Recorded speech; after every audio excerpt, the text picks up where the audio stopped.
Plan for God. You know, we always ask God to reveal His plan for us, but how many of us are living the plan that God has versus the plan that we have? You know, we're not going to go through life without a plan. We always have our plan. Why not? We make lists. Y'all make a list? Yes. I know I live by a list, right? And lists keep me straight on what I need to do that day. So you have a plan.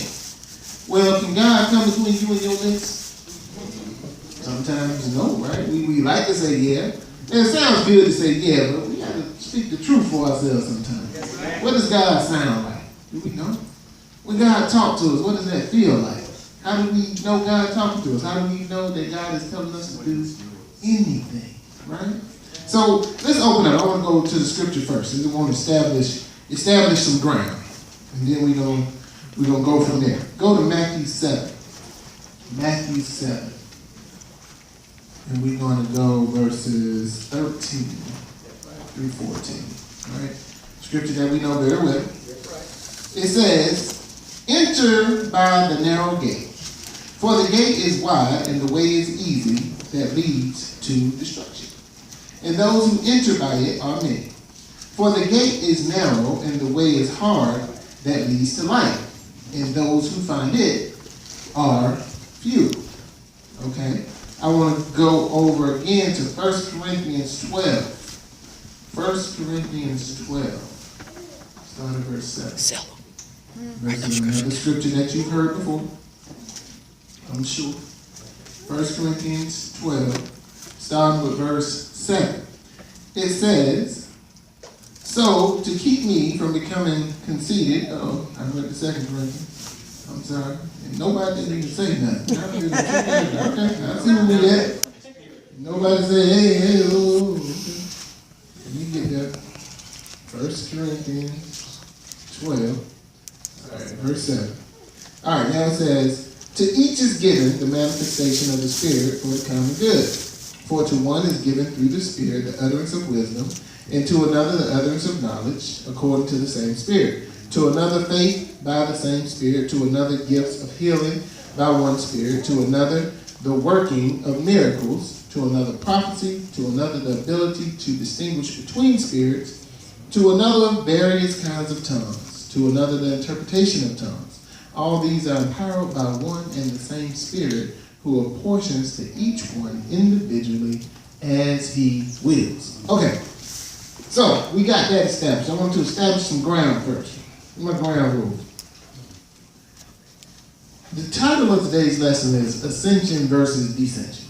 Okay, ascension meaning going up, descension meaning going down. Right?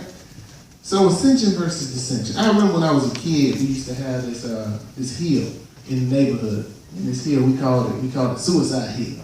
You go all the way up this hill and it ends at a dead end. And then we used to go to the back of the neighborhood, go all the way up this hill and ride our bikes down. Right? Now, getting up this hill was hard.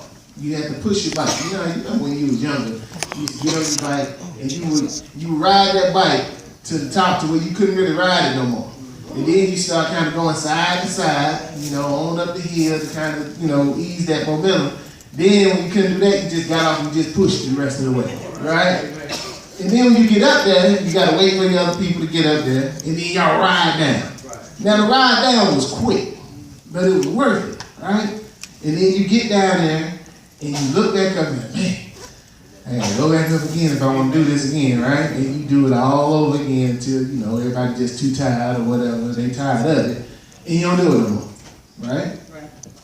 We've done that a lot in life also. Amen. It's like yo-yo. We always hear about yo-yo diet and, living a life of a yo-yo. Well, yo-yo only gonna go as far as the string goes. Come on. Right? It comes up, follow that string, it goes down. You know the path of the yo-yo. Same way when you diet, right? You diet and you're a certain weight now. You lose a few pounds, you get down to that weight that you've been before, right? And you get comfortable there, and then you go back up to that weight to where you're like, this is too far, right? And then you go back and you keep going between really them two weights, or in them two ranges. You really never go too far outside the range, right? Because ain't none of y'all stuck in a bed that I can see, right? Because if you kept going, you wouldn't be able to move no more. Y'all seen them shows, right? I always wondered that, what bike did they just say, oh, you know what? Ain't getting out of the bed. That's just it, right? So you don't keep going. You get too far and you say, I need to go back down to this weight. And you get back down that way, you get comfortable, and then you yo-yo. Well, that's kind of like how our spiritual life goes also. We go back and forth between the same ascension and descension points. Meaning we climb to a certain spot in God only to go back to that comfortable spot that we are in the world. We ascend in order to descend. We don't go too far outside them ranges because one, we got standards a little too high to go too far down, right? But then we don't want to go too far up because it's too challenging. So when we get to a certain spot where we down here and we look around and we get tired of what we see, we don't want to be here anymore. We go back up to that comfortable place in God where we feel a little bit better. But notice both paths that we're taking are pretty easy to get to. Meaning when I was climbing that hill, to ride my bike, it was a challenging hill, but it wasn't so challenging that I couldn't do it or the way I experienced any type of pushback that I couldn't get there. The only thing I had to go against was myself. Go ahead, get on up the hill, push a little bit harder because the ride down is going to be nice. And then when I get down to the bottom, I'm like, I really want to be back up there. I just push my bike back up there and do it. Y'all see what I'm saying? At no point was I really uncomfortable. At no point was I challenged. At no point was this hill too far that I didn't want to go too far down the hill. I didn't want to go up hill that high. I just wanted to go to a place where I was comfortable, right? And I was used to it. So a lot of us stay in this range that we used to. That's right. We ascend to where we used to be, and we descend to where we used to be.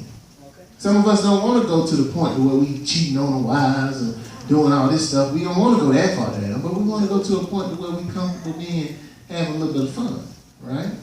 And when we get up in Christ, we don't want to go to the point where it requires too much of us and it becomes too much of a challenge. So we get to the point to where we just want to be comfortable. Said. You know what I'm saying? So you got to ask yourself, when you get to a point where you at that low point in your life, you look around and say, I need to get back right. And you can get that right just like that, you may not be all the way right because you got that little too easy. All you did was start back going to church. You read a couple of verses. You started back praying. And all of a sudden, you back right. That's all it took to get back right. But then, it's so easy to go back down. Because it's a road well traveled for you. You just go back and forth between these ascension and descension points to where you're not even challenging yourself. You hadn't really gone anywhere. You just rolled down there to realize, I need to get back up there. Okay. I'm back up here. I don't want to go back down there. No, I'm back down here. And you just bounce between your 2 points. They're your 2 points. Right? That makes sense? So, when you notice how easy it is to get there, you got to realize you didn't really climb. See, when you're going up something, when you're going through something, at a certain point you have to climb. We used to walk. Stone Mountain is a walking mountain, right? You don't have to climb Stone Mountain. You really walk Stone Mountain. There's very few elevated points to where you really have to lean into it. There's a couple, but not much. So a lot of people will just climb Stone Mountain and they'll get there in a pretty good time. But if you put Everest in there, at some point you're going to stop walking and you got to start climbing. You got to start grabbing stuff. You got to start pulling yourself, right? Y'all just used to walking. I've seen people walk up Stone Mountain and they look like they have a hard time walking through the neighborhood, but they going to walk the mountain, you know what I mean? And they get to this, hey, well, it can't be that hard to get up to the top. So a lot of us really hadn't challenged ourselves in the Lord to where we have even ascended to the place where He wants us to be. Because if you have, you wouldn't be so willing to descend. Because it's too far down to go. You lose too much. It's too much of a challenge to get to where you got to, where you don't want to go back to where you were. Why would I? It's too far down. I lose too much. All right. When people say you playing with God, that's what they're talking about. That's it. That's it. You ascending into familiarity just to go back down, to ask for forgiveness, and get back to where you want to really be. You still can look down and see, oh man, they're having fun down there. Let me go back down there. give me a little of that. I'll be mad. I'll be right back. You can't go right back on Everest. You can go right back on Stone Mountain. Let me run down here real quick. I'll be right back. Just give me a few minutes. Let me go down here and play a little bit. I'll be right back. I promise you, I'll be right back at church. Because that's all it is. You just come to the church. Preach it now. You ain't applied nothing. Preach it. Because when you apply something, you got to climb. Yes. You got to pull. Yeah. See, when you got to pull yourself up, That's it. you going to look down and be like, man, that ain't sure enough footing for me to come down. Because I can't look down and see where I'm going. All right, all right. Got to look down into the abyss and guess, which means I'm going to slide down. I don't want to slide down. You want to walk down. You want to ease down. So that's what you used to doing. You used to ease down, saying, how far down can I go? Oh yeah, I'm still good. I'm still good. I'm still good. Until you get to a point where you don't want to go down no more. But when you get so high up, it gets foggy. It gets a little where you can't see. You don't want to go down there. Preach it. Because it's unchill down there. I want to keep going up That's it. where the light is. This makes sense? It makes a lot of sense. So when you're making progress, when you get outside of your comfort zone, All right. you start understanding where you're going. That's it. That's it. So you got to wonder at some point, why people don't put you in a certain light? Why people don't ask for your counsel? Why people don't ask you what's going on or how to live life or what to do? Preach it. Why they ask other people around you? Preach it now. You've been in church for a long time. All right. You've been a Christian for a long time. Why they got to go to the pastor? Why can't they come to you? All right. I ain't going to ask nobody no direction when they don't know where they going. That's it. I don't think you drive before. You get lost too easy. You with me. We lost together. I'm asking for us, right? And you sitting there thinking you supposed to know where you're going, and why you don't ask me? I don't want to ask you. You don't know where you're going. I've been looking at you driving around the neighborhood in circles. I don't want to ask you. I want to ask somebody who done got out of the neighborhood. Hallelujah. You have to ask yourself these questions. Have I made it to a point to where people notice that I made it somewhere? All right. See, when you're just going from step to step and people can still see you, Come on now. y'all in the same place. All right now. That's Just it. go ahead and admit that. That's it. Just because you took a couple of steps up, you just went a little ways up. We still here together. How? Because I'm still there. Hey, that's how you gonna go. All right, I'll hold the ladder. All right. All right, because I can do that. You ain't got nowhere because I can just climb on up there where you at. That ain't even hard. You ain't did nothing difficult. All right. When you get to a point where your voice get faint, now we talking. Because I can't see you no more. Hey, where you at? I'm up here, you coming? Man, I don't know where you at. That's too high. That means you done challenged yourself and got somewhere. But see, when you in my same vicinity and I can see you, you just take 3 more steps down and you just done came downstairs. You just went upstairs to come downstairs. You ain't went nowhere. We in the same house. And you saying you different than me? You just in the bedroom, I'm in the kitchen. That's the only difference. So how you gonna sit here and try to establish yourself somewhere?